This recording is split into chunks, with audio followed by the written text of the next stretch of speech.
দেবর্ষি নারদজি রাজা যুধিষ্ঠিরকে বললেন, যখন দৈত্যরাজ হিরণ্যকশিপু প্রচণ্ড তপস্যা করার পর ভগবান ব্রহ্মাজিকে সন্তুষ্ট করলেন, তখন ভগবান ব্রহ্মাজি বললেন, আমি তোমার প্রতি অত্যন্ত সন্তুষ্ট, তুমি যা বর চাইবে আমি তাই দেব। তখন দৈত্যরাজ হিরণ্যকশিপু ওনার কাছে অমরত্ব বর প্রাপ্ত করার জন্য অনুরোধ করলেন। তখন ভগবান ব্রহ্মাজি বললেন, এটা সম্ভব নয়, তুমি অন্য কোনো বর চাও। তখন হিরণ্যকশিপু বললেন, ঠিক আছে, তবে তাই হোক, আপনি আমাকে এমন বর প্রদান করুন, মানুষ সহিত আপনার দ্বারা সৃষ্ট কোনো প্রাণী, পশু, দেবতা, অপ্রাণী, দৈত্য, নাগ আদি এসব কারুর দ্বারা যেন আমার মৃত্যু না হয়। ভিতরে বাইরে, দিনে অথবা রাত্রিতে আপনার দ্বারা সৃষ্ট প্রকৃতির অতিরিক্ত কোনো জীব বা অস্ত্রশস্ত্র দ্বারা পৃথিবী বা আকাশের মধ্যে কোথাও যেন আমার মৃত্যু না হয়। তখন ভগবান ব্রহ্মাজি সেই বর প্রদান করলেন। ভগবান ব্রহ্মাজি বললেন, তুমি আমার কাছ থেকে যে বর প্রাপ্ত করলে সেটা সমস্ত জীবেদের জন্য অত্যন্ত দুর্লভ, তবুও আমি তোমাকে সেই দুর্লভ বর প্রদান করলাম। দেবর্ষি নারদজি বললেন, ভগবান ব্রহ্মাজির বর কখনো মিথ্যা হয় না। তিনি সমর্থ এবং ভগবত রূপ। বরদান প্রাপ্ত হওয়ার পর হিরণ্যকশিপু ওনার পূজা করলেন। তারপর প্রজাপতিগণের সহিত নিজের স্তুতি শুনতে শুনতে তিনি নিজ লোকে চলে গেলেন। ব্রহ্মাজির থেকে বর প্রাপ্ত করার পর হিরণ্যকশিপুর শরীর সুবর্ণর মতো কান্তিমান এবং হৃষ্টপুষ্ট হয়ে গেল। সে নিজের ভাইয়ের মৃত্যুর কথা মনে করল এবং ভগবানের প্রতি তার রাগ অত্যন্ত বেড়ে গেল। সেই মহাদৈত্য সমস্ত দিকে ত্রিলোকে তথা দেবতা, অসুর, নরপতি, গন্ধর্ব, গরুর, সর্প, সিদ্ধ, চারণ, বিদ্যাধর, ঋষি, পিতরগণের অধিপতি, মনু, যক্ষ, রাক্ষস, পিশাচরাজ, প্রেত, ভূতপতি এবং সমস্ত প্রাণীদের রাজাদেরকে পরাজিত করে নিজের বশীভূত করে নিল।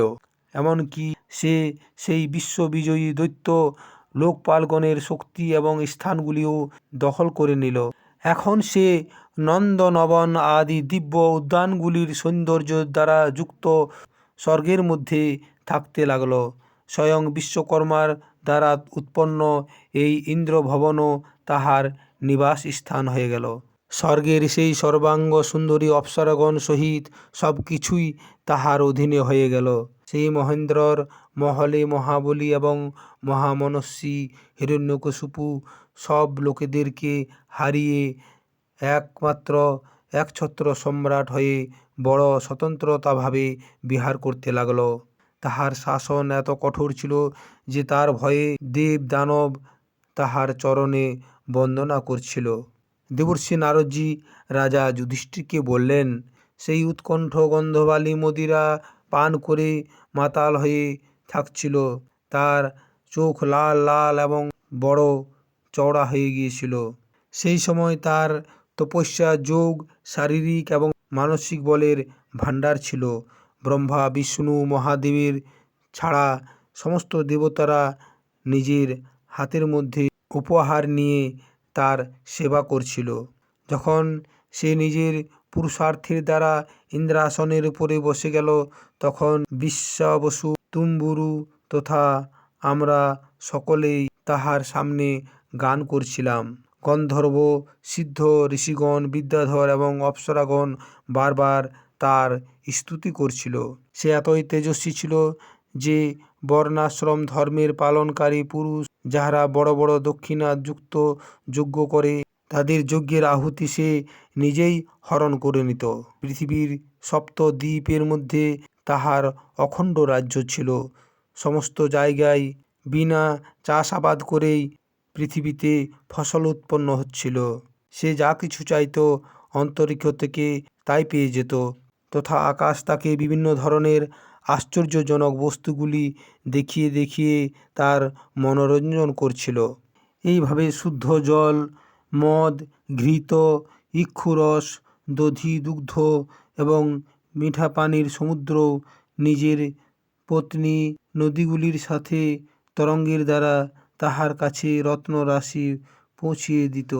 পর্বতগুলি নিজের ঘাঁটিগুলির রূপে তাহার জন্য খেলার স্থান জোগাড় করত এবং বৃক্ষগুলি সমস্ত ঋতুতে তার জন্য ফল ফুল প্রদান করত। সে একাই সমস্ত লোকপালেদের বিভিন্ন গুণগুলিকে ধারণ করত। এইভাবে দিগ্বিজয়ী এবং একছত্র সম্রাট হয়ে সে নিজের প্রিয় ভোগ করার বিষয়গুলি স্বচ্ছন্দে ভোগ করতে লাগলো। কিন্তু এত সমস্ত ভোগ করার বিষয়গুলি ভোগ করেও সে তৃপ্ত হলো না, কেননা বাস্তবে সে তো ইন্দ্রগুলির দাসই ছিল। এই রূপের মধ্যেও সে বাস্তবে ভগবানের পার্ষদ ছিল, যাকে সনকাদিগণ অভিশপ্ত করেছিলেন। সে ঐশ্বর্যের কারণে মাতাল হয়ে গিয়েছিল তথা অহংকারের দ্বারা চূর্ণ বিচূর্ণ হয়ে শাস্ত্রের মর্যাদাগুলিকে উল্লঙ্ঘন করছিল। দেখতে দেখতে তাহার জীবনের অনেক সময় পেরিয়ে গেল। তাহার কঠোর শাসনের দ্বারা সমস্ত লোক এবং লোকপালগণ ভয়ভীত হয়ে গেল। যখন তারা আর কোনো কাহারও আশ্রয় দেখতে পেল না, তখন ভগবানকে স্মরণ করল। তারা মনে মনে বলল, যেখানে সর্বাত্মা জগদীশ্বর শ্রীহরি নিবাস করে আর যাকে প্রাপ্ত করে শান্ত এবং নির্মল সন্ন্যাসী মহাত্মা পুনরায় ফিরে আসে না, ভগবানের সেই পরম ধামকে আমরা নমস্কার করি। এইভাবে নিজের ইন্দ্রগুলিকে সংযম এবং মনকে সমাহিত করে তারা খাওয়া দাওয়া ঘুমানো সব কিছু ছেড়ে দিল তথা নির্মল হৃদয়ে ভগবানের আরাধনা করছিল। একদিন তারা মেঘের সমান গম্ভীর আকাশবাণী শুনতে পেল। সেই আকাশবাণীর দ্বারা চারিদিক কেঁপে উঠল। সাধুগণেদের অভয়দাতা সেই বাণী ছিল, শ্রেষ্ঠ দেবতাগণ, ভয় করো না, তোমাদের সকলের কল্যাণ হোক। আমার দর্শনের দ্বারা প্রাণীগণের পরম কল্যাণের প্রাপ্তি হয়ে যায়।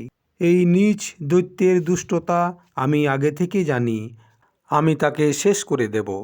আর কিছুদিন তোমরা অপেক্ষা করো। যে কোনো প্রাণী যখন দেবতা, বেদ, গায়, ব্রাহ্মণ, সাধু, ধর্ম এবং আমার বিরুদ্ধ আচরণ করে, তখন শীঘ্রই তাহার বিনাশ হয়ে যায়। যখন সে নিজের শান্ত এবং মহাত্মা পুত্রর সাথে দ্রোহ করবে, তাকে হত্যা করার চেষ্টা করবে, তখন বরের কারণে শক্তিসম্পন্ন হওয়ার পরেও আমি তাকে অবশ্যই মেরে ফেলব। মহামুনি দেবর্ষি নারদজি বললেন, সবার হৃদয়ে জ্ঞানের সঞ্চারকারী ভগবান যখন দেবতাদেরকে এরকম আদেশ করলেন, তখন ওনাকে প্রণাম করে নিজ নিজ স্থানে ফিরে গেলেন। তাদের সমস্ত উদ্বেগ মিটে গেল। তারা বুঝে নিল যে হিরণ্যকশিপু অবশ্যই মারা যাবে। দৈত্যরাজ হিরণ্যকশিপুর বড়ই বিলক্ষণ 4টি পুত্র ছিল। তাদের মধ্যে প্রহ্লাদ ছিল সব থেকে ছোট, কিন্তু গুণের মধ্যে সে ছিল সব থেকে বড়। সে বড় সন্তসেবী ছিল, ব্রাহ্মণ ভক্ত, সৌম্য স্বভাব, সত্য প্রতিজ্ঞ এবং জিতেন্দ্রিয় ছিল তথা সমস্ত প্রাণীদের সাথে তার নিজেরই মতো সমানতা ছিল আর সবার একমাত্র প্রিয় এবং পরম হিতৈষী ছিল। তিনি বড়দেরকে সম্মান জানাতেন, গরিবদেরকে পিতার মতো স্নেহ করতেন এবং যারা তার সমকক্ষ তাদেরকে ভাইয়ের মতো প্রেম করতেন এবং গুরুজনদের সহিত ভগবত ভাব রাখতেন। বিদ্যা, ধন, সৌন্দর্য এবং কুলীনতায় সম্পন্ন হওয়ার পরেও তার কোনো অহংকার এবং বীরত্ব তাকে স্পর্শ করতে পারেনি। অত্যন্ত দুঃখের কারণেও তিনি কখনো চিন্তিত হতেন না। ইহলোক এবং পরলোকের বিষয়ে ওনার যথেষ্ট জ্ঞান ছিল, কিন্তু তিনি সেগুলিকে নিঃসার এবং অসত্য মনে করতেন। সেজন্য ওনার মনে কোনো বস্তুর উপর কোনো লালসাই ছিল না। তিনি সবসময় ইন্দ্রিয়, মন, প্রাণ, শরীর আদিকে নিজের বশেই রেখেছিলেন। ওনার চিত্তর মধ্যে কখনো কোনো প্রকার কামনা উৎপন্ন হতো না। অসুরকুলে জন্ম হওয়ার পরেও ওনার মধ্যে কোনো আসরিকতা ছিল না। যেমন ভগবানের গুণ অনন্ত, সেরকম প্রহ্লাদের শ্রেষ্ঠ গুণগুলির মধ্যে কোনো সীমা ছিল না। মহাত্মা গণেরা সবসময় ওনার বর্ণনা করতেন এবং ওনাকে ভালোবাসতেন। ওনার মহিমার বর্ণনা করার জন্য অগণিত গুণের কথা বলার কোনো প্রয়োজন নেই। কেবল একটাই গুণ, ভগবান শ্রীকৃষ্ণের চরণের স্বাভাবিক জন্মজাত প্রেম ওনার মহিমাকে প্রকট করার জন্য যথেষ্ট। দেবর্ষি নারদজি বললেন, প্রহ্লাদ ছেলেবেলা থেকেই খেলাধুলা ছেড়ে দিয়ে ভগবানের ধ্যানেই সবসময় তন্ময় হয়ে যেতেন। ভগবান শ্রীকৃষ্ণের অনুগ্রহ রূপ গ্রহণে ওনার হৃদয়কে এমনভাবে টেনে নিয়েছিল যেন তাকে আর জগতের অন্য কোনো কিছুই বিষয়ে ভাবতে হবে না। তিনি সবসময় এটাই মনে করতেন, ভগবান আমাকে নিজের কোলে নিয়ে আলিঙ্গন করছেন। সেই জন্য তিনি শোবার সময়, ওঠার সময়, খাওয়া দাওয়া, চলাফেরা, কথা বলার সময়ও শুধু ভগবানের কথাই চিন্তা করতেন। কখনো কখনো সে ভাবতো যে ভগবান আমাকে ছেড়ে চলে গেল, তখন সে নিজের মনেই জোরে জোরে কান্না করতে লাগতো। আবার কখনো নিজের মনেই আনন্দে হেসে বেড়াতো। আবার কখনো কখনো ভগবানকে ধ্যানের মধ্যে অনুভব করে জোরে জোরে আনন্দে গান করতেন। কখনো কখনো তিনি ভগবানের বিভিন্ন লীলা কথাগুলি চিন্তন করতে করতে আনন্দে নাচও করতেন। ভগবান শ্রীকৃষ্ণের চরণ কমলগুলির এই ভক্তি অকিঞ্চন ভগবত প্রেমী মহাত্মাগণদের সঙ্গেই প্রাপ্ত হয়, আর ইহার দ্বারাই ওনারা স্বয়ং পরমানন্দে মগ্ন থাকেন। যাদের মন কুসঙ্গের কারণে অত্যন্ত দিনহীন হয়ে গিয়েছিল, তাদেরকেও তিনি বারবার শান্তি প্রদান করতেন। দেবর্ষি নারদজি বললেন, প্রহ্লাদ ভগবানের পরম প্রিয় ভক্ত, পরম ভাগ্যবান এবং উচ্চকোটির মহাত্মা ছিলেন। হিরণ্যকশিপু এরকম সাধুপুত্রকেও অপরাধী ভেবে তাহার অনিষ্ট করার চেষ্টা করছিল।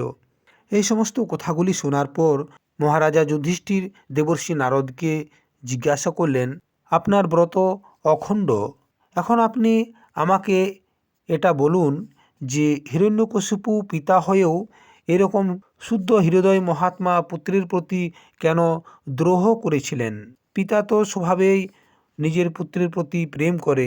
যদি পুত্র কোনো খারাপ কাজও করে তবুও তাকে শিক্ষা দেওয়ার জন্য সে তাকে শাসন করে। পুত্রের সাথে কেন বিদ্রোহ করবে? পিতা তো পুত্রের সাথে এরকম ব্যবহার করে না। তাহলে প্রহ্লাদজির মতো অনুকূল, শুদ্ধ হৃদয় এবং গুরুজনের প্রতি সদ্ভাবকারী পুত্রের সাথে কেউ এরকম ব্যবহার কিভাবে করতে পারে? আমার তো একটা বিষয় জানার জন্য অত্যন্ত কৌতূহল হচ্ছে যে হিরণ্যকশিপু তার এরকম সাধু স্বভাবের পুত্রকে কেন মারতে চাইছে। আপনি কৃপা করে এ বিষয়ে আমাকে জ্ঞান প্রদান করুন, শান্ত করুন আমার এই কৌতূহলকে। প্রিয় দর্শক, কথার পরবর্তী অংশ পরবর্তী অধ্যায়ে অর্থাৎ ৫ম অধ্যায়ে।